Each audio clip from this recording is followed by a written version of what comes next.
राधा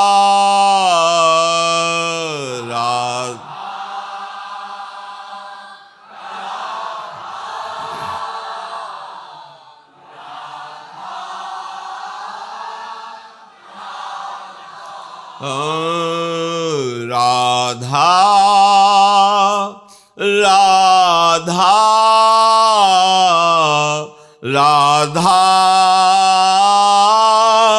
राधा राधा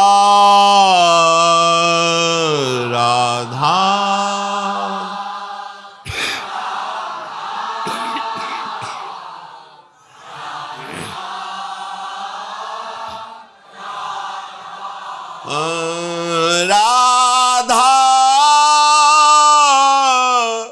राधा राधा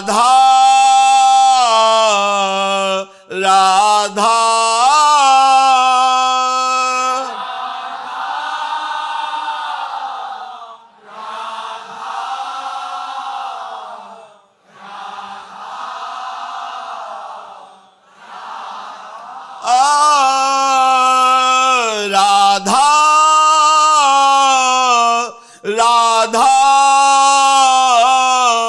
राधा राधा राधा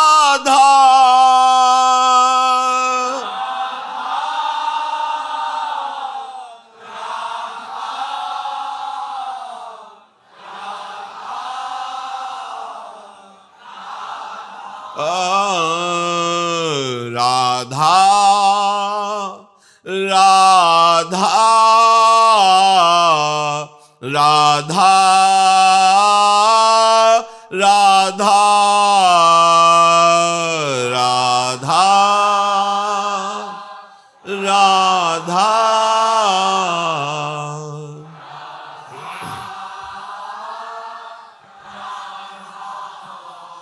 श्री राधा वल्लभ लाल की जय।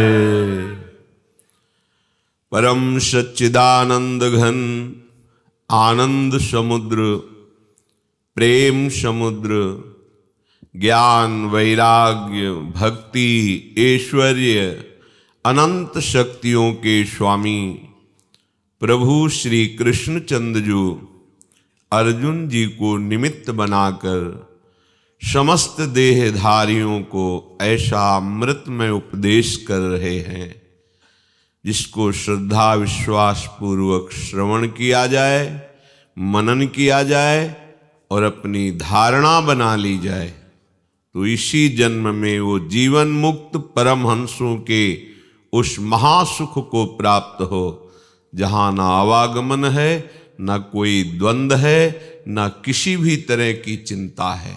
परम निश्चिंत परम आनंद में जो हमारा स्वरूप है वो अनुभव में आ जाए। पीछे के उपदेशों पर प्रभु ने उपासक की तन्मय स्थिति का अभिवर्णन किया कि तद्बुद्धया तदात्माना, वो अपने आराध्य देव की बुद्धि वाला होता है, अर्थात उसकी बुद्धि आराध्य देव में निश्चय करके तन्मय हो गई है। तदात्मानः, उसका मन आराध्य देव के मनन में डूब गया है। हमारा मन और बुद्धि ही हमारे जन्म मरण का हेतु है।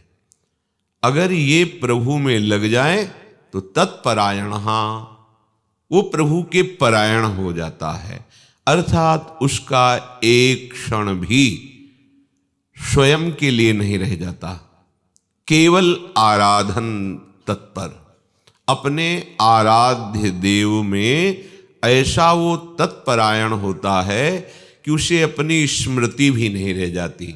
वो तभी होगा जब शरीर भाव से मैंपन से जो भी चेष्टाएं की जा रही हैं, जो विषयों में सुख बुद्धि जगत में सत्य बुद्धि है, जब इनका नाश हो जाएगा, एकमात्र प्रभु का चिंतन, प्रभु का मनन, प्रभु की आराधना, तो निर्धूत कल्मषाः वो पूर्ण रूप से निष्पाप हो जाता है।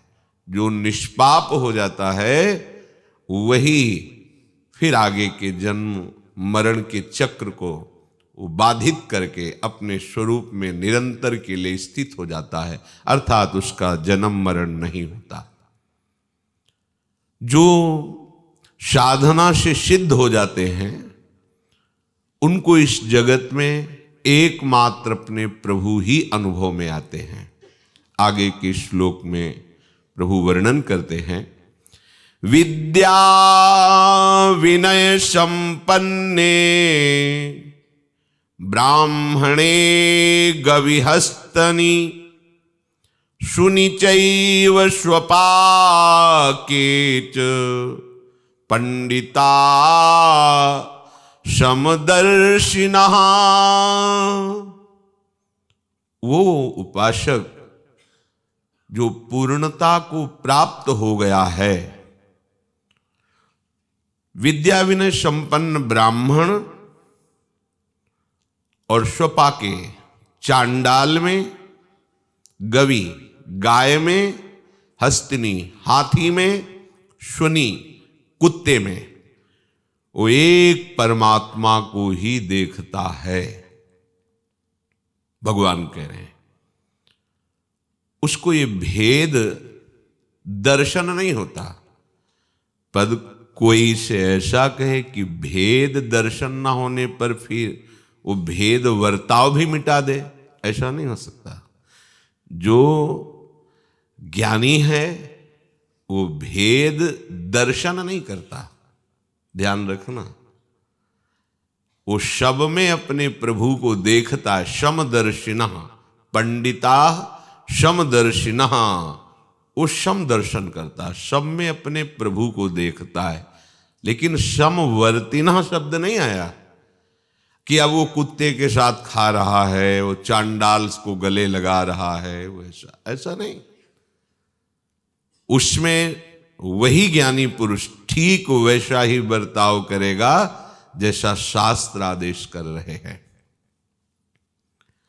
विद्या तभी मानी जाती है कि आपके अंदर अपना प्रभाव दिखा रही है जब विनय हो।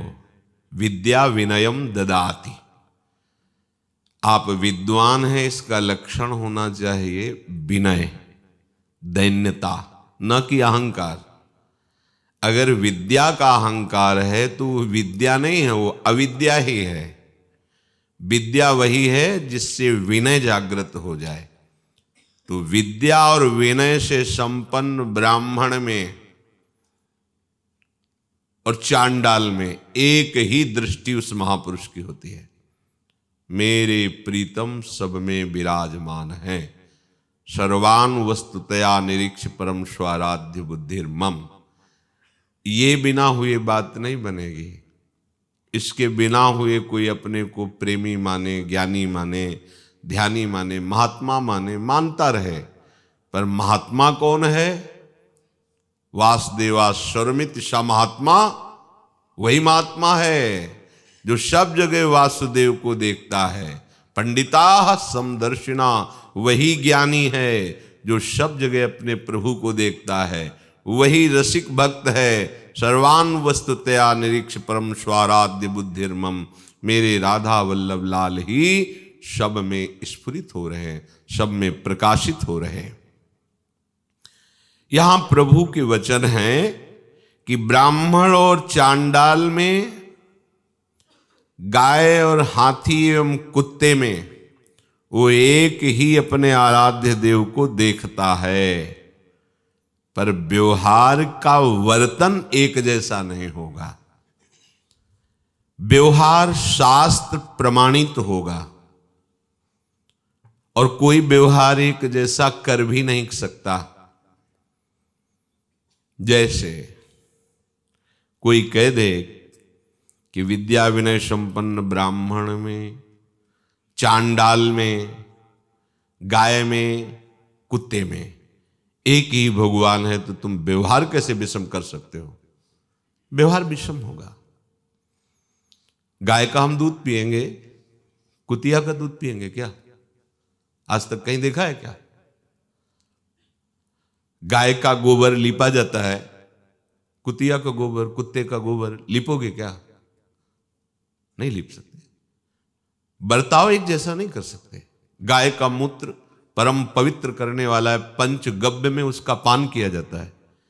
गाय का गोबर, गाय का मूत्र, गाय का दूध, गाय का दही और गाय का घी, ये पंचगव्य है। पहले दीक्षा देने के पहले पंचगव्य पिलाया जाता था। क्यों? क्योंकि वो पाप रहित करता है।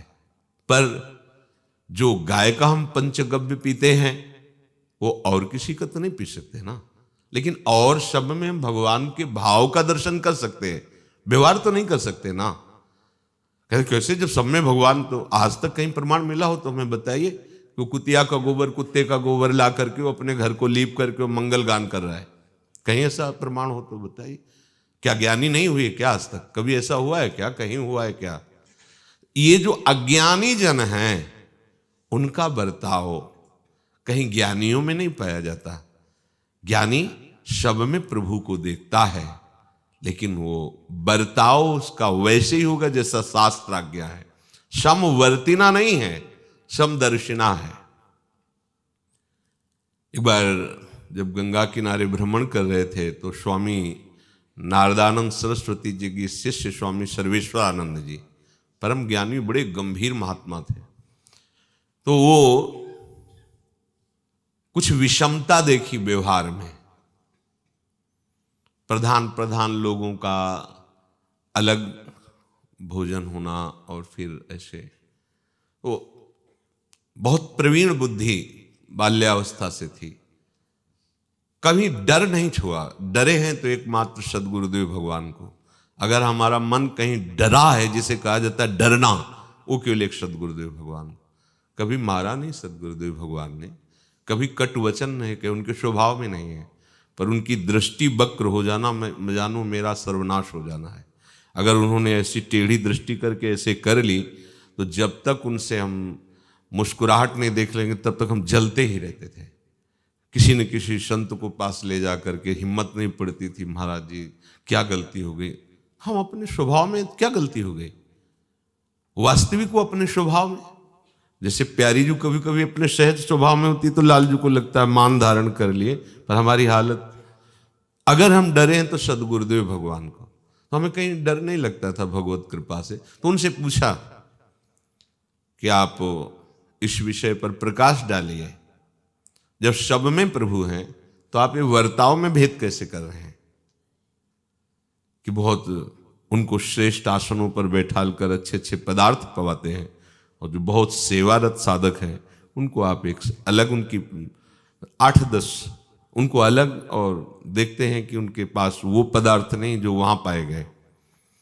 ऐसा क्यों? तो उनका, अभी बच्चे हो तुम समझ नहीं पाओगे। शास्त्र आदेश करता है समदर्शन का, लेकिन समवर्तन का नहीं करता। समदर्शन ठीक है, लेकिन मुखिया मुख सो चाहिए, खान पान सो एक। खान पान में भेद नहीं होना चाहिए। बैठने में भेद कर सकते हो, माना आपका, लेकिन खान पान तो जो आपको पाना चाहिए वही उनको भी पाना चाहिए। वो अभी तुम नहीं समझ पाए, हम वहीं से अलग हो गए थे अकेले। नहीं, हम अपनी बुद्धि को किसी के अधीन नहीं होने देंगे, शास्त्र सम्मत चलेंगे, ऐसा। पर वो कहीं ना कहीं अपने हिसाब से ठीक कह रहे थे कि सम वर्ताव नहीं हो सकता। जो विशेष जन है, जो बड़े जन हैं, जो भगवत आराधन में ऊंचाई पर पहुंच चुके हैं, उनके साथ जो बर्ताव किया जाता है वो हम साधक के साथ नहीं कर सकते। कई दोष उत्पन्न हो सकते हैं। साधक का देहाभिमान पुष्ट हो सकता है। वो विषय सेवन करते हुए भी निर्विषय हैं, वो भुने हुए चना हैं, उनमें कहीं वासना। लेकिन साधक अगर ऐसा, तो फिर उसमें वासनाएं भी जग सकती हैं। कई तरह, वो गुरुजन हैं, वो कई तरह से शासन में लेते हैं, पर वो अपने न समझने के कारण हम शास्त्रीय शब्दों को वहां भी लगा के कि खान पान सो चाहे एक, ठीक है, मुख सो वर्णन करो, व्यवहार में वर्णन, लेकिन ऐसा वो सिद्धांत सार्वजनिक माना। लेकिन वो गुरुजन हैं, वो साधक को किस कोट से चलाना चाहते हैं, क्योंकि वो साधन किए हैं, और जो उस अवस्था को पहुंचे हुए महापुरुष हैं वो जानते हैं कि वहां कोई फर्क नहीं पड़ना, इसलिए उनका अलग। अगर साथ तो उनके अंदर जलन होगी कि उनको परेशान। कई भेद होते हैं, वो बाद में हमारी समझ में आया, उस समय हमारी समझ में नहीं आया था। तो बुद्धि जैसे जैसे भगवत रस में डूबती तब ये प्रसंग समझ में आता है। नहीं तो प्रायः होता है जब सब जगह भगवान है तो भेदभाव वर्ताव में क्यों किया जाता है। तो यहां कह रहे हैं कि जब तक दृष्टि विषम नहीं हुई तब तक व्यवहार में विषमता कैसे आ सकती है। प्रश्न हो सकता है कि समदर्शी समदृष्टि है, जब दृष्टि सम है तो व्यवहार में विषमता कैसे आ सकती है। ये तर्क है। इसका मतलब कहने को केवल समदृष्टि है लेकिन दृष्टि में भी विषमता है, ऐसा। तो बोले नहीं, दृष्टि सम है लेकिन चेष्टा विषम होगी। जैसे अगर ज्ञानी देखता है तो आत्मस्वरूप देखता है, सब में मैं ही विराजमान हूं। देखो ये शरीर अपना है, पराया तो नहीं ना। पर इस शरीर का व्यवहार क्या आप सम करते हैं। एक ही शरीर मिले, ये मेरा ही शरीर है, पर इसमें क्या हम व्यवहार सम करते हैं। कोई फर्क नहीं पड़ा। और नीचे के अंगों में छू जाए तो 3 बार मिट्टी लगा के ऐसे ऐसे धो, मेरे ही तो अंग हैं। अगर हम गुदा द्वार छूते हैं तो उसको कितनी बार हाथ को पवित्र करते हैं। क्यों। सम है, परमात्मा सम है, तो मेरा ही तो शरीर है। तो आप देखो ना विषमता आई कि नहीं आई। सब लोग ऐसा करते हैं। जब आप प्रातः काल शौच क्रिया से निवृत्त होते हैं तो उस हाथ को आप पवित्र करते हैं, कई बार रज से साबुन आदि से धोकर उसे पवित्र करते हैं। लेकिन आपके और अंगों में छू जाए तो आप ऐसा नहीं करते। तो व्यवहार में भेद हुआ ना। एक अंग को छूने के बाद इतनी बार रज लगा के धोते हो और एक अंग को छू लेते हो, कोई फर्क नहीं पड़ता। तो वो तुम कैसे ज्ञानी हो। यही समझना होगा।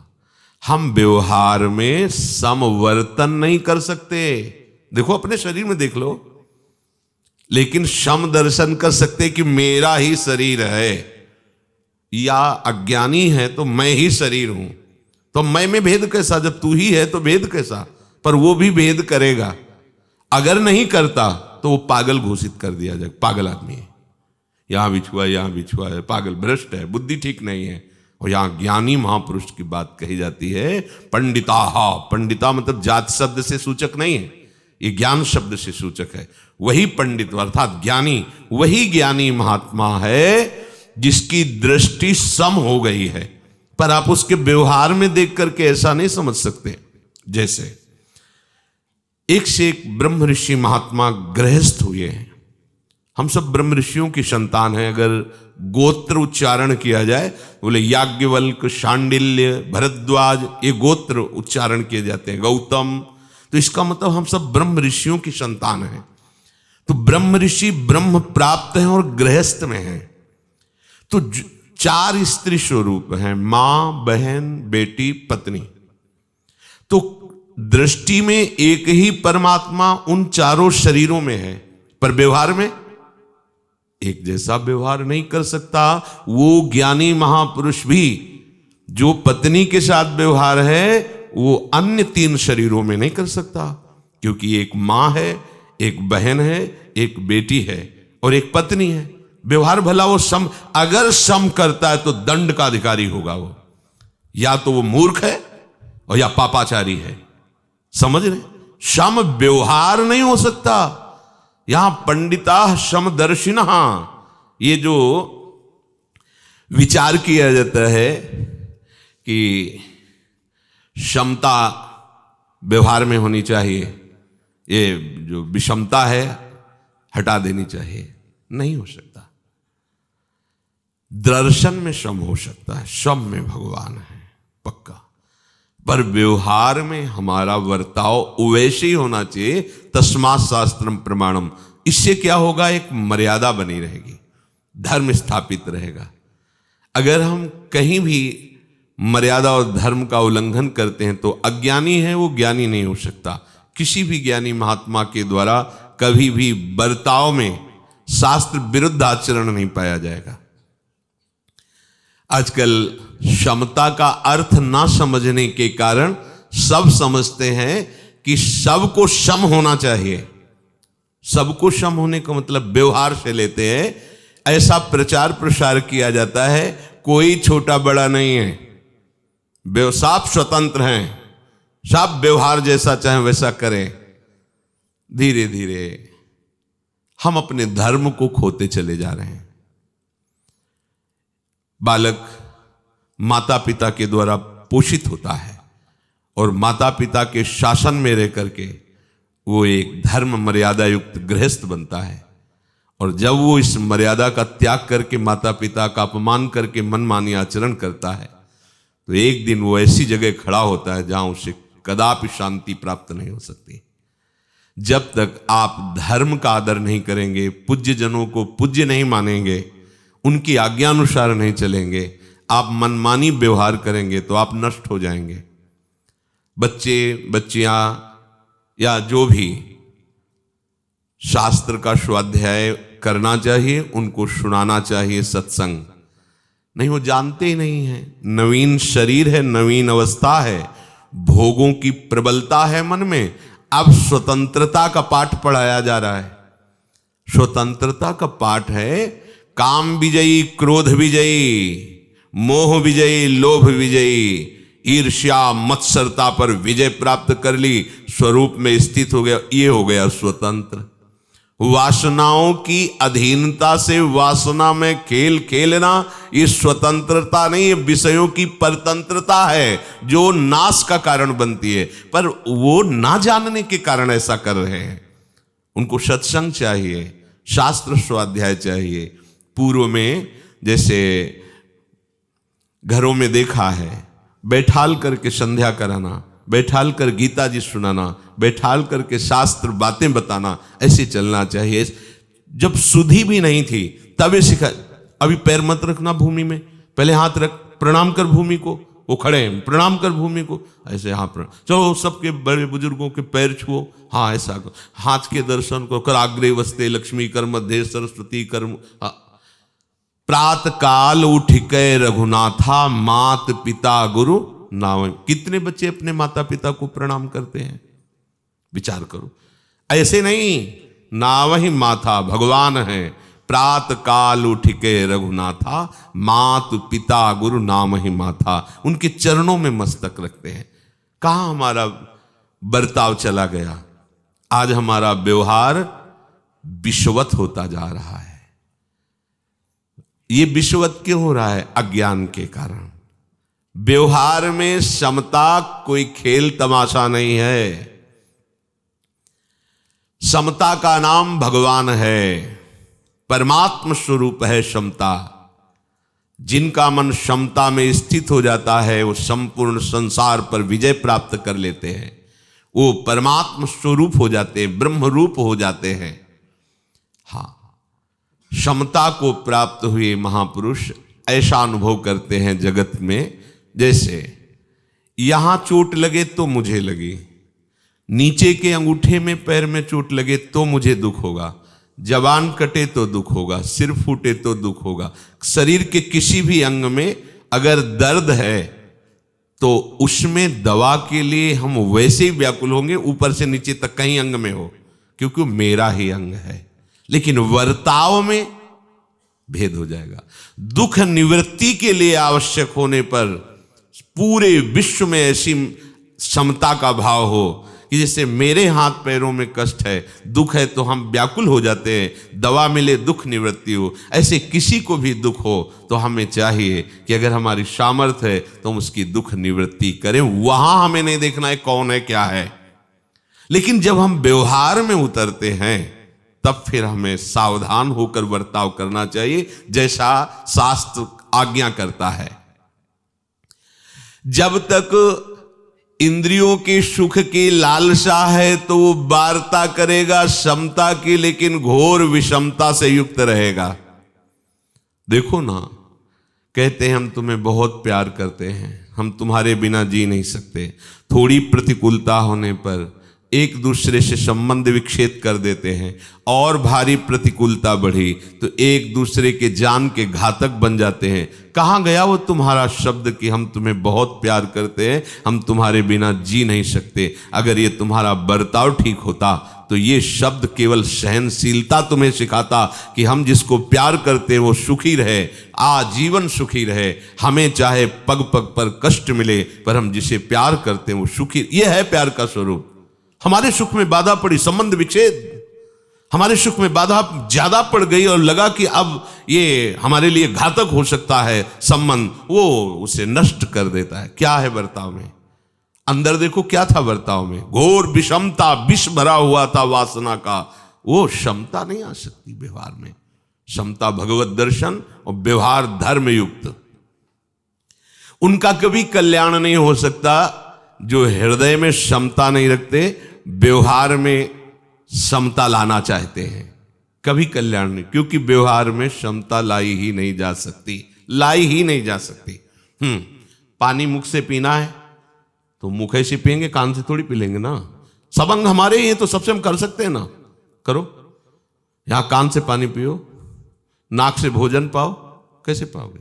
वो बनाया गया है स्थान। जहां जो स्थान बना है, जहां जो बर्ताव किया जाता है वही करो, बर्ताव वही करो, दृष्टि एक रखो। ये सब मेरे ही अंग हैं, लेकिन जो अंग जहां जिस कार्य के लिए निर्धारित किया गया है शास्त्र के द्वारा, उसी कार्य से सम्यक वो सुख प्रदान करता है। ऐसे ही व्यवहार में है। प्रभु कह रहे वही ज्ञानी है जिसके हृदय में बात आ गई है। सब में एक प्रभु है, पर बर्ताव बहुत सावधानी से किया जाए। कभी कभी इस ज्ञान का भारी दुरुपयोग किया जाता है। एक ही आत्मा, मैं ही सब में हूं, फिर भेद क्या? आत्मा में ही आत्मा रमण कर रही। बहुत अज्ञान की वृत्तियां देखी गई है, पाई गई हैं। पूज्य भाई जी महाराज की उसमें वाणी में भगवद वार्ता नाम की एक वाणी, उसमें अलग अलग चैप्टरों में, उसमें भाई जी को सुनने को मिला कि एक बहुत बड़े संत हैं, वो दिगंबर रहते हैं, बड़ा उनका प्रताप है। और फिर उनकी कुछ बातें उनके सामने रखी गई। वो भाई जी गए उनके पास और कहा, ये जो कुछ बातें धर्म विरुद्ध आपके जीवन में पाई जाती हैं, तो कैसे आप इनको स्वीकार करते हैं? तो उनका, आप ज्ञान के विषय में कोई प्रश्न करें। पढ़े लिखे थे, ज्ञानी थे, पर वो शास्त्र ज्ञानी थे, ब्रह्म ज्ञानी नहीं, ब्रह्मबोध संपन्न नहीं। पर कौन जानता है ब्रह्मबोध किसे कहते हैं? शास्त्र का ज्ञान तो बड़े बड़े ज्ञानी महात्मा है। तो उनका, वो जानते नहीं थे भाई जी को कि श्रोत्री ब्रह्मनिष्ठ महापुरुष है। शास्त्र का सम्यक ज्ञान, किसी भी शास्त्र का संपादन कर दे, किसी भी और भगवत तत्व का पूर्ण बोध, भाई जी ऐसे महापुरुष। भाई जी ने कहा, शास्त्र प्रमाणित आप बोलिए, ये जो आपके आचरण में कुछ बातें सुनी और देख ही रहे हैं, क्या ये शास्त्र सम्मत है? तो उनका, आप अपनी शंका का समाधान शास्त्र के ज्ञान से कीजिए। बोले वही प्रश्न कर रहा हूं। तो उन्होंने, विद्यारण्य जी के कुछ श्लोक हैं कि कुछ प्रारब्ध ऐसा होता है जो ज्ञानियों को भी भोगना पड़ता है। उन्होंने वो सूत्र वहां ला करके सामने रखा कि उसमें लिखा हुआ है कि कोई कितना भी बड़ा ज्ञानी हो, पर उसे प्रारब्ध भोग भोगना पड़ता है। ये मेरा प्रारब्ध भोग है, इसको मैं निरपेक्ष भाव से भोग रहा हूं। तो उनका उसी ग्रंथ में लिखा हुआ है, जो ज्ञानी होकर विषयों का भोग करता है, उसे उस ज्ञानी में और कुत्ते में कोई अंतर नहीं। उसी से भाई जी तो श्लोक, अब वो समझ रहे थे कि धोती कुर्ता में कोई साधारण ऐसे, तो अभी हम समझा देंगे इनको। और ये पता लेता कि ये तो चलते फिरते पूरे पुस्तकालय हैं, स्वयं पुस्तकालय है। उनको कोई थोड़ी कि वो ग्रंथ लाओ, स्वयं पुस्तकालय है। पूज्यपाद उड़िया बाबा से प्रश्न उत्तर संभाषण, हरि बाबा से, भाई जी भगवत प्राप्त महापुरुष, जो राधा बाबा जैसे सिद्ध ज्ञानी जिनके चरणों के शरणागत हो गए। भाई जी ने कहा, जो ज्ञानी होकर विषयों का भोग करता है, उसमें और कुत्ते में कोई अंतर नहीं। वहीं आगे इस श्लोक में लिखा है, आप देख लीजिए। शांत। तो उन्होंने कहा, इतना अमूल्य जीवन और इतना सुंदर ज्ञान आपका, इसका प्रयोग क्यों नहीं कर रहे हो आप? बस ये बात समझना है। हम लोग क्या करते, बाहरी शब्दों को पकड़ करके उसमें सब बातें करते हैं। जब तक आंतरिक अनुभूति नहीं, तब तक बात बनेगी नहीं। सब में प्रभु हैं, सब प्रभु स्वरूप है, पर बर्ताव हमें जैसा करना है, जहां करना है, शास्त्र सम्मत वैसे ही व्यवहार करना है। व्यवहार में त्रुटि ये ज्ञानी का लक्षण नहीं है। ध्यान रखना, साधक जिस साधना से सिद्ध होता है वही स्वभाव उसका बन जाता है। तो सिद्ध तभी हुआ जब शास्त्रीय प्रमाण से वो चला है। तस्मात् शास्त्रम प्रमाणम ते कार्याकार्यो व्यवस्थित हो, तभी वो परिपक्व अवस्था। अब उससे कैसे हो सकता है, कैसे हो सकता है? एक मौज राम, क्या मस्त राम संत इधर गंगा के किनारे, वो भगवत प्राप्त ब्रह्मबोध संपन्न महापुरुष थे। उनकी बालवत चेष्टा थी, हो जाती है। एक स्थिति ऐसी आती है, जैसे पूज्यपाद शिवड़िया बाबा जी के पास एक माई आई, फटे पुराने कपड़े से, ग्रामीण माई, और बाबा हमारे यहाँ भोजन करने चलो। तो वहाँ जितने पार्षद से सब ने बाहर, बाबा को अच्छा नहीं लगा, क्योंकि महापुरुषों की दृष्टि में सब आदर के पात्र है। बाबा ने कहा नहीं, बुला उसको, बुलाया। हाँ, कहाँ है तुम्हारा घर? अरे बोले बाबा उधर गांव के किनारे रहती है, वैसे मेहनत मंजूरी करके, चलो उसको। बाबा ने कहा जाओ तुम जाओ। चले गए, कमंडल उठाया, बोले सोच लगी हमें, और एक ज्वार के खेत में गए और उससे पार करके उसके घर पहुंच गए। अब जल्दी करो, वो लोग जान न पावे, हम अल्लाह हम सब्जी मनिया करते हैं, तुम आटा लगाओ ऐसे। जो बाबा काफी देर नहीं आए तो सब खोज हुई। जब खोज हुई तो बाबा रसोई बनवा रहे थे साथ में, पाले की बालवत चेष्टा, महापुरुषों की ऐसी चेष्टा। तो मस्त राम जी से कोई उनसे मसाला पिसवा रहा, कोई उनसे, जैसे जड़ भरत जी के लिए आता है ना, कोई जो भी कार्य दे दे वो कार्य कर दिए। ऐसे किसी ने उन देख समझ लिया कि ये तो पहुंचे हुए महापुरुष हैं, सत्संग करते, तो संतानोत्पत्ति के लिए वो बस मौज राम की मस्ती एक सीमा तक रहती है। और चल दी, वो समझती थी कि पहुंचे हुए महापुरुष हैं, एक सीमा तक रहती है। मतलब ज्ञानी पुरुष भी, पहुंचे हुए महापुरुष भी शास्त्र विरुद्ध आचरण नहीं कर सकते। ऐसा नहीं कि वो ज्ञानी हो गए तो मनमानी आचरण करें। हाँ, सब जगह एक ही प्रभु है, पर व्यवहार में एक जैसा व्यवहार नहीं हो सकता, ये बात ध्यान रखनी है। और जिनको वास्तविक बोध नहीं होता, इस बात पर लड़ते हैं कि जब सब जगह भगवान है तो भेद कैसा, तो अपने ही शरीर से देख लेना चाहिए। इहैव तैर्जितः सर्गो येषां साम्ये स्थितं मनः निर्दोषं हि समं ब्रह्म तस्मात् ब्रह्मणि ते स्थिताः। जिनका अंतःकरण सम अवस्था को प्राप्त हो गया है, वो जीवित अवस्था में ही संपूर्ण त्रिभुवन को जीत लिया है। ये है क्षमता का स्वरूप, ये है। वो त्रिभुवन विजेता है, अर्थात मान अपमान, निंदा स्तुति, लाभ हान, सुख दुख, जय पराजय, इन सब से ऊपर उठ गए हैं। क्योंकि उस सम अवस्था को, ये किसी भी मार्ग का पथिक हो, ये आना ही जरूरी है। स्थिति बिना इस स्थिति के आगे नहीं बढ़ेगा। सेवक जी महाराज कह रहे हैं, शत्रु मित्र समझान, ईमान ईमान अपमान सम, दुख सुख लाभ नहान, यह जो कृपा हरिवंश की। जब तक ये सम दर्शन नहीं होगा तब तक बात नहीं बनेगी। बर्ताव के लिए तो वहां भी वर्णन करें, एक ही रीति सबन्न सुहेत समित समेत समान न मानिबो। कह रहे एक जैसा व्यवहार सबसे नहीं हो सकता। बात सो बात मिले न प्रमाण प्रकृति विरुद्ध जुगति को ठानिबो। बात से बात नहीं समझ में आएगी, स्थिति में आओ तब तुम्हारी समझ में आएगी। एक ही रीति सबन्न सुहेत समित समेत समान न मानिबो। बोले ये कोई ज्ञान नहीं है कि एक जैसा सबसे व्यवहार करो। व्यवहार एक जैसा नहीं। देखो, एक है कि भगवत चरणामृत देकर भगवत वार्ता सुन बैठ करके कर रहा है, एक शराब पीकर विषय वार्ता कर रहा है, विषय क्रीड़ा कर रहा है। तो हम क्या करेंगे? दोनों में समान भगवत दर्शन करेंगे। एक परम भागवत जो भगवान का चरणामृत दे के उनका लीलामृत सुनाकर हमारे हृदय में भगवत प्राप्ति का उत्साह पैदा करता है। एक मदिरा पान कर रहा है जो विषय वार्ता करके हमारे हृदय में विकार पैदा करेगा।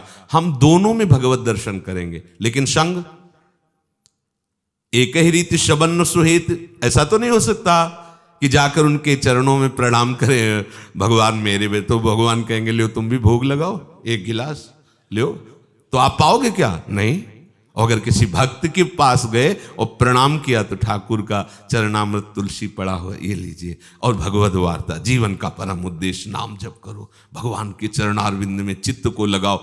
अब व्यवहार एक जैसा तो नहीं हो सकता ना, वहां तो हमारी लालचमयी बुद्धि हो जाएगी कि अगर ये जूठा करके देते चरणामृत तो और अच्छा था, ये कुछ उच्छिष्ट दे दें, भक्त है ना, इनका उच्छिष्ट मिल जाए तो हमारे हृदय में भी भगवत प्रीति हो। लेकिन उसका उच्छिष्ट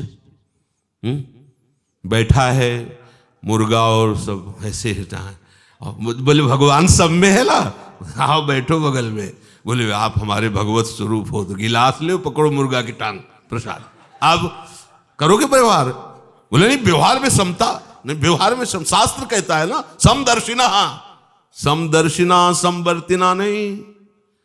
आजकल समदर्शिना पर जोर नहीं दिया जा रहा, समवर्तिना, हम तुम साथ मिलकर खाएं तो सम व्यवहार नहीं। नहीं, इस बात पर ध्यान दीजिए, ये भेद ही तुम्हें अभेद परमात्मा का दर्शन करा देगा। व्यवहार में भेद, ये अभेद परमात्मा का दर्शन कराएगा।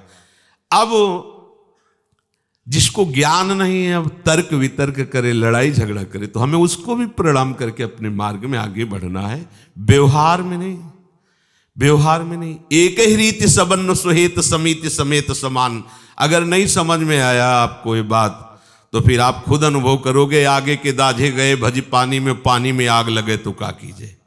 आग से भाग करके जलने से बचने के लिए पानी में गए, पानी में भी आग लगा दी तो अब क्या होगा? शास्त्र का ज्ञान प्राप्त करके भगवदानंद में डूबने के लिए है, और उसको सही ढंग से नहीं समझ पाए तो वहां भी आग लगा दोगे अपने अंदर वासनाओं की, फिर आगे कैसे बढ़ोगे? बहुत सावधानी की जरूरत है, बहुत सावधानी की जरूरत है। अच्छा, हम भगवत प्रेमी महात्माओं के वचन सुनकर अक्षरशः बिना किसी तर्क के उसे स्वीकार कर लेंगे, लेकिन एक विषयी पुरुष अगर हमें बात उपदेश करे तो, जैसे एक उपासक उस दिन प्रश्न कर रहे थे कि हमको कोई मिला, आगे वार्ता, उन्होंने कहा कि अमुक शरीर में 32 दोष होते हैं, और जब तक वो पुरुष से संयोग ना करे तब तक उसे भगवत प्राप्ति नहीं। एकदम गुस्सा आई थी, उसने सुना तो उठ भाग यहां से, कोई हमारा शरणागत श्री जी का हो ही नहीं सकता ऐसा, भले तिलक लगाए, ऐसा कैसे हो सकता है कि हमारे सिद्धांत के विरुद्ध तू मिले, किसी से बात करे, जब भाग यहां से। क्यों? सब में भगवान है ना, वो भी भगवान तो बोल रहे हैं कि करो संयोग करो, तो करो, भगवान बोल रहे हैं, नरक जाओगे। समझना होगा, व्यवहार में नहीं। सब में भगवान है तो मेरा पति भी भगवान का स्वरूप है, तो जितने पुरुष है सब भगवान का स्वरूप है, चलेगा? सब भगवान का स्वरूप है, तो जितनी माताएं हैं जगत में, जननी सम जाने इस पर, तो ये सूत्र भी नहीं चलेगा। अपनी पत्नी अर्धांगिनी है और सब माताएं हैं, नहीं चलेगा, एक जैसा नहीं चलेगा कि स्त्री शरीर मेरी पत्नी तो सब पत्नी, नहीं चलेगा ना। सब जननी के समान तो वो अर्धांगिनी, वो मां नहीं है, वो अर्धांगिनी, उसके साथ व्यवहार आपका विषम होगा, मां से अलग होगा, अर्धांगिनी से अलग। ये विवेक चाहिए, बुद्धि चाहिए। बिल्कुल ऐसा नहीं किसी की भी बात सुन ले, बातुल भूत विवश मतवारे, ते नहीं बोले ही बचन विचारे, तिनकर कहा सुनी नहीं काना। आश्चर्य होता है कि सत्संगी, सत्संग सुनने वाला ऐसे लोगों से संभाषण करके घर में बैठा के ऐसी बात सुनता है? बिल्कुल नहीं, कदापि नहीं। तस्मात् शास्त्रम प्रमाणम थे। ये जगत पाए जान जगत में सब जन कपटी कुटिल कलयुगी टंचु, ये वही बोल रहे जो कह रहे सर्वान वस्तुतया निरीक्ष परम स्वाराध्य बुद्धिर्मम। ये उन्हीं के वचन हैं। दोनों वचनों को कैसे मिलाओगे? ये व्यवहार है, पाए जान जगत में सब जन कपटी कुटिल कलयुगी टंचु, और ये समदर्शन है, ये क्रूरा पापिनो नचसताम संभाष्य दृश्याश्चये सर्वान वस्तुतया निरीक्ष। देख, सब में राधा वल्लभ लाल है, और व्यवहार में पाए जान जगत में सब जन कपटी कुटिल कलयुगी टंचु। एक ही आचार्य की वाणी। इसलिए विवेक से व्यवहार शून्य जीवन, व्यवहार गुरु और शास्त्र की आज्ञा के अनुसार, आज्ञा से चलोगे कभी कहीं कोई बाधा तुम्हारा स्पर्श नहीं कर सकती। आज्ञा उल्लंघन किया तो राधा चरणारविंद का चिंतन भी नहीं कर सकते। दर्शन और संभाषण और स्पर्श की तो बात जाने दो। इहैव तैर्जितः सर्गो येषां साम्ये स्थितम मनः, जिसका अंतःकरण किसका, तद्बुद्धया तदात्मानः तत्परायणाः तन्निष्ठा, जो कल चर्चा हुई थी, उस अंतःकरण में आती है समता। क्योंकि प्रभु सम है। जब आपकी बुद्धि प्रभु में लग गई, मन प्रभु में लग गया, आप निष्ठावान हो गए, आप उन्हीं के परायण हो गए, तो आपके हृदय में भगवान का स्वरूप प्रकाशित हुआ। भगवान का स्वरूप सम है। वो भगवत महिमा जब प्रकाशित होती तो सम में वही प्रभु दिखाई देता है। बर्ताव में भेद, जिसके साथ जैसा व्यवहार करना वैसा। बर्ताव की क्षमता ना कभी आई ना कभी आएगी। एक में है बर्ताव की क्षमता, मृत्यु में, दूसरे में नहीं। एक है पूरी सृष्टि में, मनन करने पर आया कि एक समवर्तिना है, बस केवल एक है, दूसरा नहीं। बताना हमें दूसरा कोई हो। मृत्यु है समवर्तिना। चाहे साधु हो, चाहे असाधु हो, चाहे चींटी हो, चाहे हाथी हो, चाहे ब्रह्मा हो, चाहे कोई जीव हो, उसका बर्ताव एक जैसा सबका, सबके प्राणों का हरण एक जैसा करती है। उसी का नाम मृत्यु। जो समवर्तिना है वो क्या है? मृत्यु है। और जो समदर्शिना है वो क्या है? बोले महात्मा है। ये अंतर है, ध्यान रखना। समवर्तिना में अगर हम किसी को रख सकते हैं आगे, तो सिर्फ एक को रख सकते हैं, मृत्यु। वो अपना व्यवहार विषम नहीं करती, एक जैसा व्यवहार करती, सबके प्राणों का हरण करती है। कारण कोई बना दे, लेकिन प्राण सबके हरण करेगी। चाहे वो महात्मा हो, चाहे दुरात्मा हो, चाहे चींटी हो, चाहे हाथी हो, चाहे जीव हो, चाहे ब्रह्मा हो, कुछ भी हो, वो अपना बर्ताव एक जैसा करेगी। तो जिसका बर्ताव एक जैसा होगा वो कौन होगा? मृत्यु। और जिसका दर्शन एक जैसा होगा वो कौन होगा? वो महात्मा। पंडिता समदर्शिना वासुदेवा स्वरमित सा महात्मा, वही महात्मा जो सब जगह भगवान को देखता है। साम्ये येषां स्थितम मनः, जिसका मन ऐसी क्षमता को प्राप्त हो गया है, तो उसके मन में, उसकी बुद्धि में ये चीजें नहीं होती। जिसके मन में, जिसकी बुद्धि में, जिसके अंतःकरण में परमात्म स्वरूप क्षमता आती है, उसके लक्षण क्या? उसे त्रिभुवन में किसी से भी राग नहीं होगा। ध्यान रखना, किसी से भी द्वेष नहीं होगा। कोई कितना भी प्रतिकूल करे, महापुरुषों के जीवन में पाया गया। एक बाबा पूज्यपाद शिवड़िया बाबा जी महाराज के पास आए हुए थे, संत जन ही थे।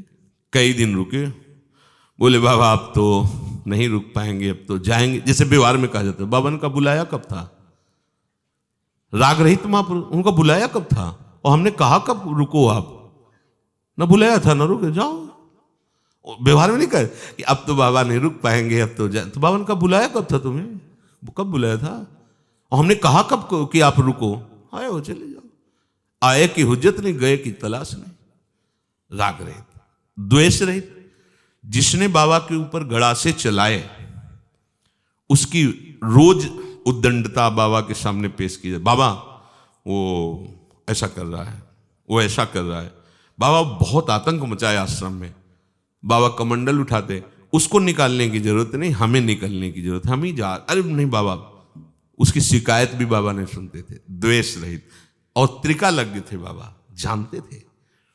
जिस दिन ये लीला होनी थी, प्रातःकाल ही ऐसे देखे और बोले आओ आज सब बैठो, हम गीता का तुम्हें श्लोक का अर्थ बताते हैं कि जिसका जन्म हुआ है उसकी मृत्यु निश्चित होगी।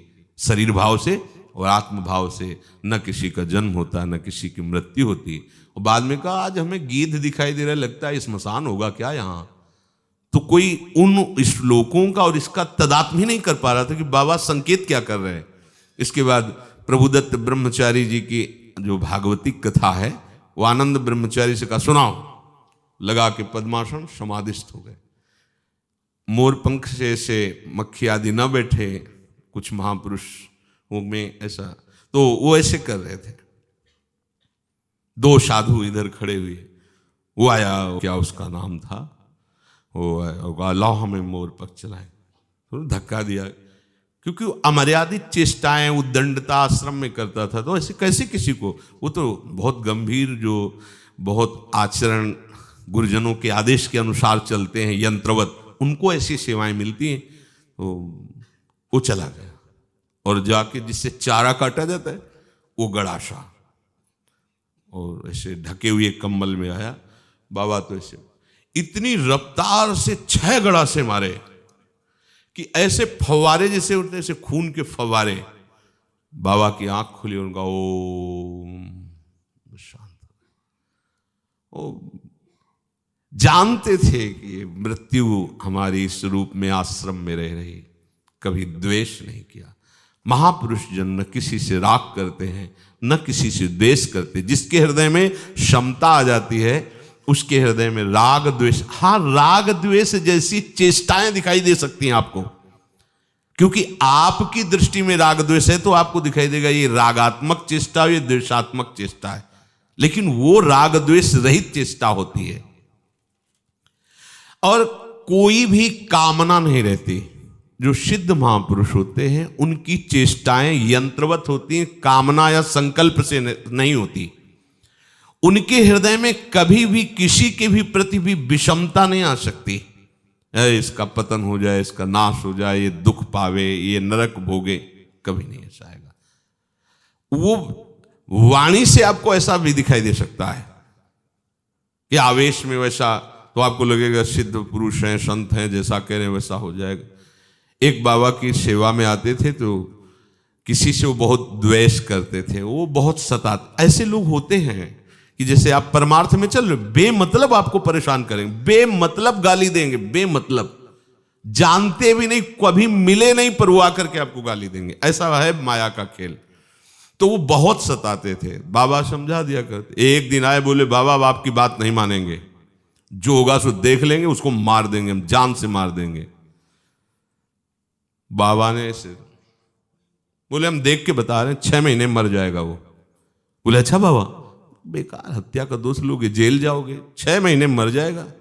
उनको पता था बाबा सिद्ध पुरुष है, जय जय महीने निपटते जाते तो ऐसे देखते कि वो कितना भी गाली देगा, ऐसे देखते सारे मरेगा, 6 महीने मरेगा, ऐसा अंदर से देखते।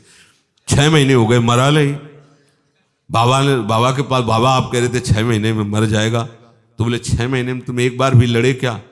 बोले हमें गुस्सा नहीं आती कि वो मर जाएगा, क्या तो गुस्सा करना है, उसको तो मरना है, पर अब तो मरा नहीं। बोले हम उसके मरने की बात थोड़ी कहते, तुम्हारे द्वेष के मरने की बात कहते थे। 6 महीने में वो मर जाएगा जो तुम्हारा द्वेष है, चुप रहो, शांत रहो। अब महापुरुषों की बात को न समझने के कारण आपको ऐसा लगता है झूठ भी बोलते हैं क्या, ये द्वेषात्मक, बताओ इनकी सेवा में है इसलिए इनका पक्ष लेकर कह रहे हैं कि वो 6 महीने में मर जाएगा। वो का संबोधन उनका द्वेष से था। जिस द्वेष से तुम उसे मारने की बात करे, वो द्वेष आते रहो, 6 महीने के संग में वो नष्ट हो जाएगा। मन बुद्धि एक क्षण के लिए भी परमात्म चिंतन से नहीं हटती, जिसके हृदय में क्षमता आ जाती है। बाहर से देखने पर उस महापुरुष का खाना पीना, चलना फिरना एक संसारी पुरुष जैसा व्यवहार दिखेगा, पर महापुरुष के अंतःकरण में निरंतर निर्दोषता रहती है। व्यवहार संसारी पुरुष जैसा दिख सकता है। बीच सत्संग में रामकृष्ण परमहंस जी कहते पकौड़ा लाओ, कभी कहते हुक्का लाओ, तो विवेकानंद जी एकांत में प्रार्थना की कि अगर भगवान ये सत्संग के बाद, क्योंकि बहुत से ऐसे लोग हैं कि इस बात की श्रद्धा उनमें फर्क पड़ सकता है कि वो आप हुक्का बीच में ऐसा डरते डरते, तो उनका जिस दिन ना मांगे तो जान लेना रजोगुण रहित शरीर उसी क्षण छूट जाएगा।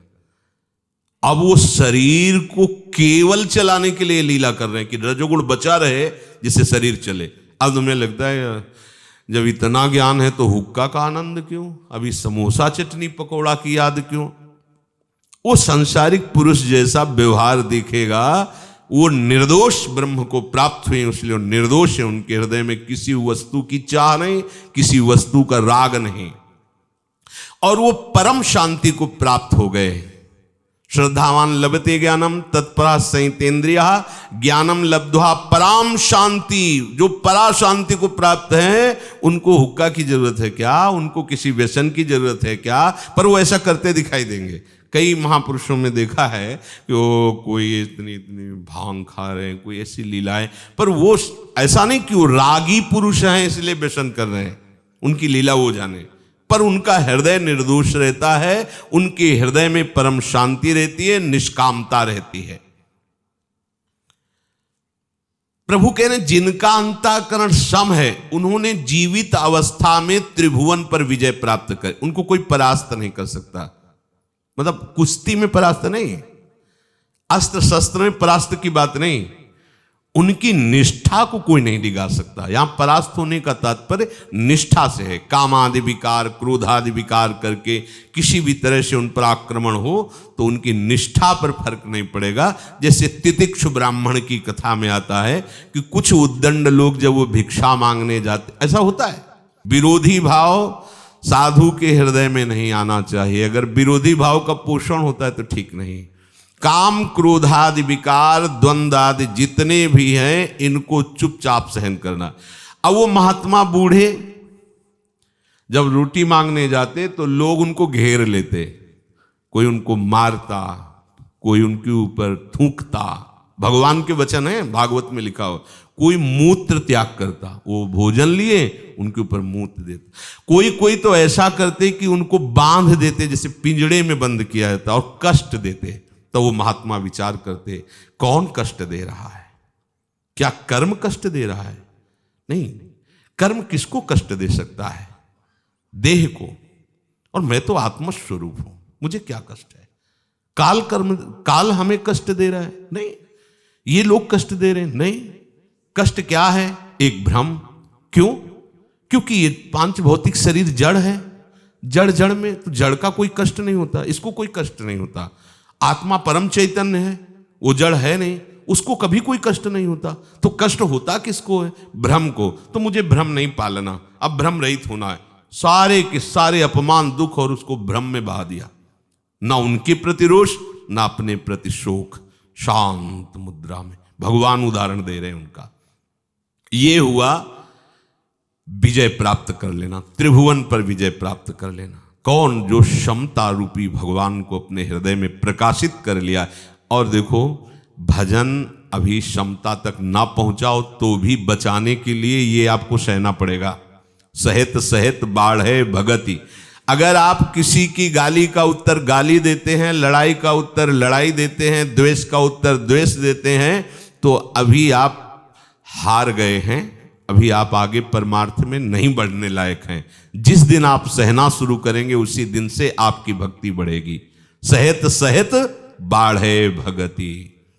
बस परुख बचन अति दुसाह श्रवण सुनते ही पावक न दहोंगो। ऐसे गालियां मिली, सामने से 5 लोग आ रहे, अपने जा रहे, माँ बहन की गालियां सामने से दे रहे। किसी उस समय किसी संत का वो हुआ था, लाखों शिष्य उनके श्रद्धालु हुए थे, तो अपने लोग परिक्रमा में जाए, तो यही वृंदावन में ही ऐसे सामने से गाली। तो 2-4 आगरे के जन थे, उनका ना चुप, ये औषधि भगवान दे रहे हैं, चुपचाप सहन करो, आगे चलो। ये साधु के जीवन में आता है। साधु किसी को क्यों कष्ट देगा, किसी से क्यों विरोध करेगा?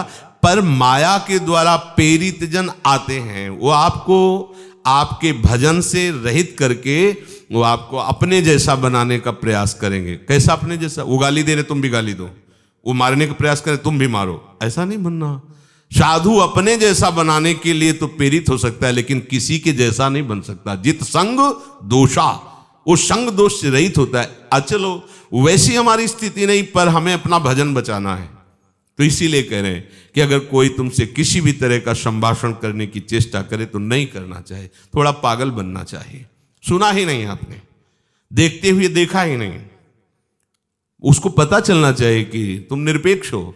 ओ श्री हरिवंश राधेश्याम देखना है, चले जा। सुनाई नहीं दिया, तो सारे पाखंडी हैं, बात नहीं करते। हम राधे राधे बोले, राधे राधे नहीं बोले, किस बात का बाबा जी, फिर भी नहीं बोलना, चुप शांत निकल चलो। अंदर ही अंदर प्रतिश्वास अपने आराध्य देव का चिंतन हो रहा, किसी से उल्टा नहीं बोलना। पक्का समझो, अगर आप परुख वचन सुन करके किसी को परुख वचन बोलेंगे तो आपका भजन मार्ग बाधित हो जाएगा। पक्का समझ, आपका हृदय जलने लगेगा। हमें किसी भी द्वंद्व से पराजित नहीं होना, ये हमें शास्त्र आज्ञा करता है। सबसे पहला संत का लक्षण है, भगवान कपिल देव ने तितिक्षवः जब वर्णन किया तो तितिक्षवः, और उसके आगे लिखा कारुणिकाः, करुणा में स्वभाव होना चाहिए। मारने वाले के प्रति भी तारने का भाव होना चाहिए। करत जे अनसहन निंदक, तीनों पे अनुग्रह कियो।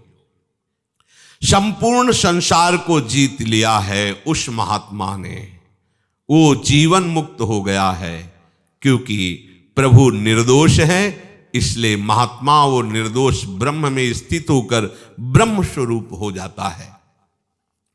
न प्रहस्येत् प्रियं प्राप्य, आहा, नोद्जेत् प्राप्य चा प्रियम, स्थिर बुद्धिर सम्मूढ़ो ब्रह्मविद ब्रह्मणे स्थितः। समझो, जो भगवत निष्ठा वाला है, भगवत परायण है, भगवत बुद्धि वाला है, भगवत मन वाला उपासक है, चाहे जितनी प्रिय वस्तु मिल जाए उसके हृदय में हर्ष नहीं होगा। हर्ष एक विकार है जो शोक का निमंत्रण देता है। प्रसन्नता और हर्ष में अंतर है। किसी प्रकृतिजन्य वस्तु व्यक्ति स्थान के मिलने पर जो एक विशेष सुखानुभूति जैसा होता है उसे हर्ष कहते हैं, और जब परमात्म जनित वो सुखानुभूति होती है उसे प्रसन्नता कहते हैं। ब्रह्मभूता प्रसन्नात्मा, वहां हर्ष नहीं लगेगा। हर्ष का द्वंद्व है शोक। हर्ष होता है प्रकृतिजन्य वस्तु से। कोई वस्तु प्रिय मिल गई, व्यक्ति प्रिय मिल गया, संबंधी प्रिय मिल गया, कोई इच्छित स्थान मिल गया, पद मिल गया, अगर आदि आदि, तो इसमें हर्ष होता है। जो भगवद उपासक है उसे ब्रह्मा का भी पद मिले तो हर्ष नहीं होगा, क्योंकि वो परम पद में अर्थात प्रियालाल के चरणार बिंद में चित्त आसक्त किए है। किसी भी वस्तु व्यक्ति स्थान की प्राप्ति पर उसे हर्ष नहीं होगा, जैसे संसारी आदमी को होता है। और हर्ष का परिणाम शोक निश्चित भोगना पड़ेगा। एक जहां हम बाल्यावस्था में गुरु आश्रम में रहते थे, वहीं पास में एक नगर है, वहां एक धनी मानी थे, उनके एक ही लड़का था। उस समय बड़ी गाड़ी लाए थे। वो गाड़ी को माला से सजा के और भोग राग और सब ऐसे बड़ा उत्साह, मतलब ग्रामीण लोगों में तो वैसे ही। एक साइकिल नहीं ले आवे तो 4 लोग देखने जाते हैं, एक गाड़ी बड़ी 4 पहिया की तो और बड़े हर्षित। हम देख रहे थे, उस समय तो बालक ही थे। पूरे आश्रम में उनके जन आए, कोलाहल मचा हुआ था। गाड़ी आई मानो प्रधानमंत्री बन गए, ऐसा जैसा गर्व जैसा ऐसा। वहीं से वो एक ढूंढी घाट है, वहां के लिए जा रहे थे। एक मोड़ में उसी नई गाड़ी का, उसी में बैठे हुए थे परिवार के जन। वो उनका शासन बिगड़ गया गाड़ी का, और वो उसी खंती में चली गई। जो वहाँ गड्ढे थे, जैसे जैसे मोड़ है, और वो नहीं शासन कर पाए, और वो सिर्फ वही लड़का मरा जो अकेला लड़का था, और सब सुरक्षित। शोक में कितना बड़ा शोक, हाहाकार मच। जो अभी सब कूद रहे थे, उलर रहे थे, फूलों से फीतों से सजाई गई थी गाड़ी, उसी गाड़ी पे ईंट मारने लगे। है इसने नष्ट कर दिया हमारे कुल को नष्ट। ये हर्ष है, हर्ष जो परिणित होगा शोक में। हम आपको बहुत प्यार, ये राग है, परिणित होगा द्वेष में। ये द्वंद्व है, महात्मा के अंदर ये नहीं होता। ना प्रहस्येत् प्रियम प्राप्य, बस ये ध्यान देना है, किसी भी त्रिभुवन में प्रकृतिजन्य रचित वस्तु की प्राप्ति पर आपको सुखानुभूति नहीं होनी चाहिए। आप भगवत पार्षद पद में जा रहे हैं, प्रिया पार्षद सहचरी वपु। आपकी क्षमता इतनी होनी चाहिए। त्रिभुवन की कोई भी वस्तु आपके हृदय में अच्छा ऐसा नहीं होना चाहिए, बहुत अच्छा नहीं, ठीक है, क्यों अच्छा नहीं होना चाहिए? अब जाना है तो इसको लाद के ले जाएंगे क्या? मकान दुकान गाड़ी लाद के लिए हमें श्री जी के पास जाना है। हम व्यवहार के लिए सरकारी बर्ताव में, जैसे सरकारी गाड़ी मिले, बंगला मिले, व्यवस्था मिले, तो उसका वो मालिक थोड़ी बन जाएगा। सरकारी व्यवस्था जिस दिन हटाए जाओगे तो जहां भी हटाए जाओगे वहीं जाना पड़ेगा तुम्हें। ऐसे ही संसार में रहो, सरकारी व्यवस्था है केवल भगवत प्राप्ति के लिए। आप अपना काम करो और चलो यहां से, तो आपको हर्ष नहीं होगा। बहुत बढ़िया है तो हर्ष नहीं होगा, क्योंकि टिकना नहीं, जाना है। बहुत बुरा है तो आपको दुख नहीं होगा, क्योंकि टिकना नहीं है, जाना है, यहां केवल अपना समय व्यतीत करना है।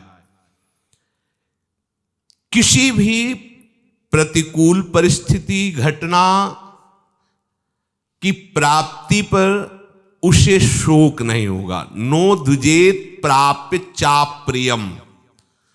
अप्रिय व्यक्ति मिल जाए, अप्रिय वस्तु मिल जाए, अप्रिय घटना हो जाए, अप्रिय परिस्थिति आ जाए, तो उस उपासक के हृदय में मुंह नहीं हिलगेगा। उदास काहे उदास हो भाई? वो एक व्यक्ति आया था, ऐसा बोल गया, तो उपासना किस बात की कर रहे हो? अभी तक उसे काट नहीं पाए तुम, अभी तक विवेक से उसको उड़ा नहीं पाए तुम, फिर किस बात के तुम साधक हो? तुम्हारे पास तो विवेक रूपी अस्त्र, कोई भी बात आवे उसको सेकंड में उड़ाओ। कितने प्रवीण साधक हो, ये तुम्हारी परीक्षा है। कोई भी घटना हुई, कोई भी व्यक्ति आया अप्रिय, कोई भी वस्तु अप्रिय आई, कोई भी बात अप्रिय हो गई, आप उसे कितनी देर ढोते हो, वही आपकी उपासना का आपको हिसाब बताएगा। आप 1 घंटा से परेशान हो तो कितने आप मंद उपासक हो। 1 घंटा से उसे ढो रहे हो, अरे 1 सेकंड में मिटा देना चाहिए। यहां घंटा क्या, एक एक जीवन भर लिए बैठे रहते हैं। ये वही है, ये वही, देख लो, ये वही तो पहचाना नहीं, ये वही है, वही दुष्ट है। ओ बस, वो उपासक नहीं है, वो घोर संसारी है। अगर आपका पूरा दिन उसमें चला गया तो आप कितने प्रमाद स्थित हो। पूरे दिन उसका चिंतन करते रहे, जिसकी कोई सत्ता नहीं। राग द्वेष की कोई सत्ता है? अरे सत्ता तो प्रभु की है, 1 मिनट में हटाओ। ये सत्संग काहे के लिए है? जैसे अपने शस्त्र को हम खूब पहना करके रखते हैं, ऐसे ही अपने ज्ञान को रोज हम ये धार लगा रहे हैं सत्संग रूपी। जो भी विकार आएगा काटा, आगे बढ़े, किसी के सहयोग की जरूरत नहीं। ये भी ध्यान रख लो, किसी भी व्यक्ति वस्तु स्थान की प्रतिकूलता को सहने के लिए तैयार हो, ना कि किसी सहयोग से उसे मिटाने के लिए। अगर ऐसा किया तो भयानक प्रतिकूलता की रचना माया कर देगी, फिर आप फंस जाओगे। याद रखना हमारी बात। यदि किसी से सहयोग लिया अपनी प्रतिकूलता को मिटाने के लिए, तो आप तैयार हो जाओ, भगवती माया बहुत प्रचंड है, ऐसी प्रतिकूलता पैदा करेंगी कोई सहयोग कर ही नहीं सकता। और यदि आपने सहना सीख लिया तो सारी प्रतिकूलताएं अपने आप मिट जाएंगी, आपका मार्ग अबाधित हो जाएगा, क्योंकि आप भगवत मार्ग के पथिक है। सहना पड़ेगा। आशय उदार धीरज सहित विवेकी, विवेकवान सहनशील, आशय उदार धीरज सहित विवेकी। धैर्यवान बनो, उदार आशय, सबका मंगल हो, और सहनशील बनो। राधा राधा राधा, कदम आगे बढ़ाओ, कोई नहीं रोक सकता। ये तो पक्का समझो। 2-4 महीने में प्रभु से ऐसा मांगना भी चाहिए कि कहाँ हमारा थर्मामीटर बताएगा कि कहाँ पहुँच गए। थोड़ा इशारा करो प्रभु किसी को कि आ करके थोड़ा ये जो शांत है इसमें कंकड़ फेंके, अब क्या होता है, कैसा लगता है। देखो संत जन तो जानबूझ करके ऐसा करते हैं। पूज्य श्री स्वामी अनंग बोधाश्रम स्वामी जी अशनी घाट गंगा के किनारे ही रहते, दिगंबर रहते थे। वो भी कभी कभी ये देहाभिमान कितना गलित हुआ इसका आनंद लेने के लिए पहुंच जाते। एक वकील साहब थे, वो रोटी बांटा करते थे भिखारियों को, गरीबों को, तो नौकर बांटते थे। वो कभी कभी आके देख लेते थे, तो स्वामी जी उनके बाल ऐसे पागलों जैसी बाहरी बाल सब बड़े हुए, दिगंबर नंग धड़ंग, कोई वस्त्र नहीं, तो वैसे ही सब रज और प्रकृति के उससे चमड़े का स्वरूप ही बदल जाता है। गर्मी सर्दी बरसात सब सहते, कोई ऐसा नहीं कि कभी साबुन तेल हो, सब कुछ प्रकृतिजन्य, बिल्कुल सीधा प्रहार सहना, तो एक अद्भुत रूप आ जाता है जो केवल ज्ञानी विज्ञानी जन ही देख सकते हैं। बाहर से यही लगेगा पागल है, बिल्कुल वैसे। वो गए तो अब वो लाइन में काहे खड़े हो, तो गए इसीलिए थे कि देखे थर्मामीटर डालकर कहाँ है दयाभिमान। वैसे ही जाके आगे रोटी के लिए नौकर ने 4-5 थप्पड़ मारे, क्योंकि पागल से दिख रहे हो, कोई महात्मा थोड़ी दिख रहे कि लाल कपड़ा पीले कपड़ा या कोई चंदन तिलक, कुछ नहीं। वो तो अवधूत स्थिति को प्राप्त महापुरुष, जिनके लिए करपात्री जी कहते। करपात्री जी ने यज्ञ की अश्विनी में, तो बड़े बड़े महात्मा है। तो किसी ने प्रश्न किया कि श्री स्वामी अनंग बोधाश्रम स्वामी जी यहाँ नहीं आए, तो आपका क्या मत है, वो क्यों यहाँ नहीं आए? तो उन्होंने कहा संत हो तो आवे, वो तो साक्षात ब्रह्म है, जिसको चाहिए तो दर्शन करे और जाके उनको कुछ, वो ऐसी जिनको धर्म सम्राट करपात्री जी साष्टांग दंडवत करते, ऐसे वो महापुरुष, उनको 4-5 थप्पड़ जमाए और लाइन के चल पीछे लाइन में खड़े हो गए। जाके जब वकील निकले, जो ही दृष्टि गई साष्टांग दंडवत स्वामी जी के चरणों, स्वामी जी चल दिए वहां से। ये हृदय की बात। अब 4-5 थप्पड़ पड़े, लाखों लोग प्रणाम करते, अब कैसा लगा? अगर बराबर है तो हमारा पढ़ना ठीक हो गया, सालाना परीक्षा पास हुई, एक हो। यहां तो हम ये सोच ही नहीं पाते कि परीक्षा हो रही, हमको इसने गाली दिया। अब कुछ भी हो, इसको तो दिखाना है। क्या दिखाना है? तुम खुद नहीं देख पा रहे, जिसकी आराधना कर रहे हो वही आके तुमसे विनोद कर रहा है, तुम समझ नहीं पा रहे हो। यही तो समझना है। जब हमें कोई प्रणाम करेगा, हमारे अनुकूल चलेगा तो हम उसे भगवान मान लेंगे, कोई फर्क नहीं। लेकिन जब हमें कोई गाली दे, प्रतिकूलता करे, फिर उसमें भगवान का दर्शन करे, तो बहादुरी है। अनुकूल में क्या है भाई? खवा रहा है, पिया रहा, माला पहरा है तो भगवान है, ये सब मंगल है। फिर क्या है? जब वो गाली दे रहा, विरोध कर रहा, उसमें देखो भगवान, उसमें देखो कि भगवान हमारे आकर हमारी क्षमता को प्रकाशित कर रहे हैं। नो दुजेत प्राप्य चा अप्रियम, अप्रिय की प्राप्ति में उसे शोक नहीं होना चाहिए, क्षोभ नहीं होना चाहिए। कहां है हम लोग? प्रिय की प्राप्ति में हर्ष नहीं होना चाहिए, चाहे जितनी अनुकूल परिस्थिति हो जाए, प्रियता नहीं आनी चाहिए। चाहे जितनी प्रतिकूल, अप्रियता नहीं आनी चाहिए। ठीक है, जैसी मेरे प्रभु की इच्छा, जोई जोई प्यारो करे सोई मैं भाई। प्यारे की ऐसी इच्छा है। किसी भी तरह से, किसी भी परिस्थिति, घटना, व्यक्ति, अवस्था, स्थिति, प्रश्न नहीं होना चाहिए, प्रश्न मिट जाना चाहिए। हम राजी हैं उसी में जिसमें तेरी रजा है। अगर शरीर में भयानक पीड़ा है और मन में प्रियालाल खेल रहे हैं, तो इससे बड़ा सुख क्या हो सकता है? हम लोग समझ नहीं पाते ना। प्रिय और अप्रिय को प्राप्त होने पर भी साधक को चाहिए, सिद्ध में नहीं होता, साधक को चाहिए कि हर्ष और शोक नहीं होने देना चाहिए। साधक के हृदय में अनुकूल प्रतिकूलता का आभास तो होगा, क्योंकि सिद्ध तो है नहीं, तो उसको लगेगा कि ये प्रतिकूल व्यवहार गाली दे रहा है, इसको नहीं देना चाहिए। ये प्रणाम नमस्कार कर रहा है, श्रद्धा है, अच्छा है, ऐसा लगेगा, पर उससे व्यवहार में नहीं आने देना चाहिए। मन आ रहा है कि हम 2 गाली दें, थोड़ा गैस निकल जाएगी तो अच्छा रहेगा, इसने हमें 10 दिया है तो 2 तो दे ही सकते हैं ना, नहीं देना। अंदर आ रहा है पर नहीं देना। साधक के लिए आदेश है यहां कि उसको किसी भी स्थिति में अंदर आए हुए हर्ष या शोक का व्यवहार नहीं करना चाहिए। अच्छी से अच्छी वस्तु मिली, चलो उत्सव मनाओ, नहीं। बिना किसी कारण के महामहोत्सव चलता रहता है, तो हमें किसी कारण पर उत्सव मनाने की जरूरत नहीं। यहां तो अकारण अहेतुकी कृपालु श्री लाडली लाल का यहां तो भावोत्सव प्रतिपल चलता रहता है। हमको अन्य नहीं, अमुक जमीन मिली, अमुक वस्तु मिली, अमुक ऐसा ऐसा, तो नहीं, हर्ष नहीं प्रकट करना। अंदर आ रहा है पर बाहर प्रकट नहीं करना। अमुक विरोध हो रहा है, अमुक हमारी वस्तु चली गई, अमुक नष्ट हो गया, अमुक हमें अंदर शोक लग रहा है, पर हम उसका बाहर प्रकट नहीं होने देंगे। तो यही साधक धीरे से आगे चलकर वो सिद्धावस्था को पहुंच जाएगा। यदि अंदर आए हुए हर्ष और शोक का आपने व्यवहार कर दिया, फिर बिगड़ जाएगा। स्थिर बुद्धि रसम मूढ़ो ब्रह्मविद ब्रह्मण स्थितः। वो स्थिर बुद्धि वाला, मूढ़ता रहित अर्थात विशुद्ध ज्ञानी ब्रह्म को जान गया है और ब्रह्म में स्थित हो गया है। कैसे पहचाना जाए कि ब्रह्म का ज्ञान प्राप्त कर चुका है और ब्रह्म में स्थित है? बोले क्या?